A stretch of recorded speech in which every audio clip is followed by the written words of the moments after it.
Doctors have released guidelines on how to discuss labiaplasty with adolescents because of a shocking uptick of labiaplasties being performed on teenagers.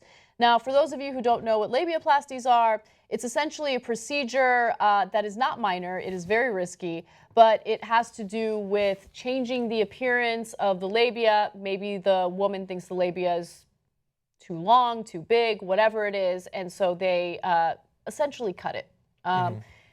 Anyway, the American College of Obstetricians and Gynecologists has issued guidelines on how doctors should talk with adolescents about labiaplasty, a surgical reduction of the labia that is often done for cosmetic reasons. As I mentioned, it's not a minor procedure and it comes with the risk of serious complications, including pain, scarring, and infection.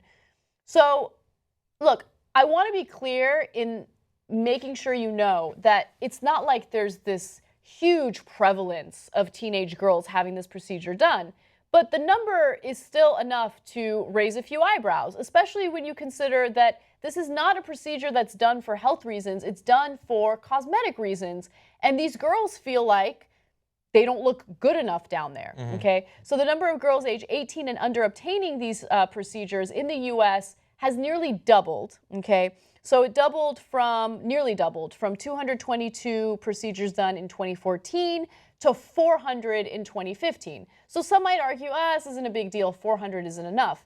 But that still means that there are 400 girls in this country in 2015 alone who felt the need to go under the knife because they didn't think their labia was attractive enough, right? And it's caused by a number of different reasons, right? It could be caused by the fact that, we're told to take all of our pubic hair off down there and we're watching porn and, porn does not represent what most women look like.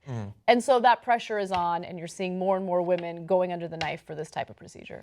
So earlier today when we were talking about this, I thought that, it sucks whenever you see cosmetic procedures that don't have anything to do with health becoming far more common, especially if you think that it's not just a natural thing that the person wanted to change, but that pressure caused them to want to change it.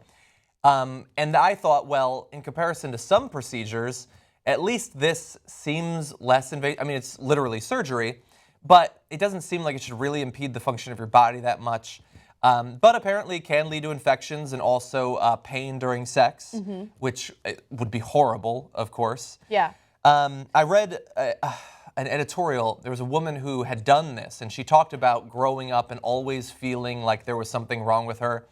And so there's certainly some women who they see porn and are affected by it, or they're affected by the men who have been affected by porn. That is entirely possible.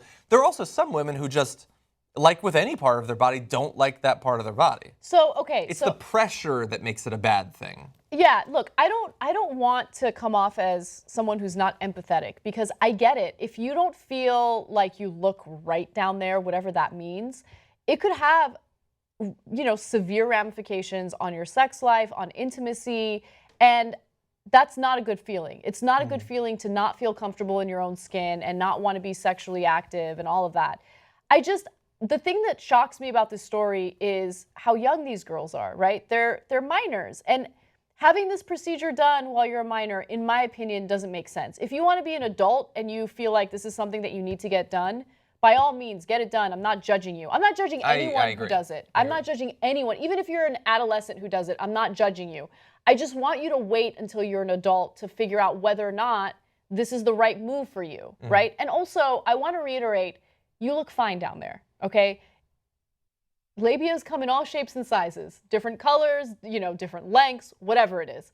You're fine. And I don't know, maybe this is me being too open-minded and maybe I'm wrong about what guys think, but I feel like, or women think, right? I feel like when you're sexually active, people aren't gonna stop having sex with you because they think that your labia is too big or too long. I don't know if you've ever experienced that or encountered that, but... I haven't stopped, but I do always measure, and thankfully they've all been under my red line, I call it.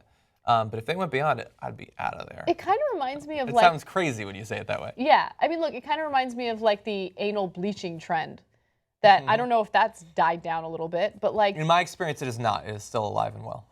I don't know. Don't bleach your ass. Just don't.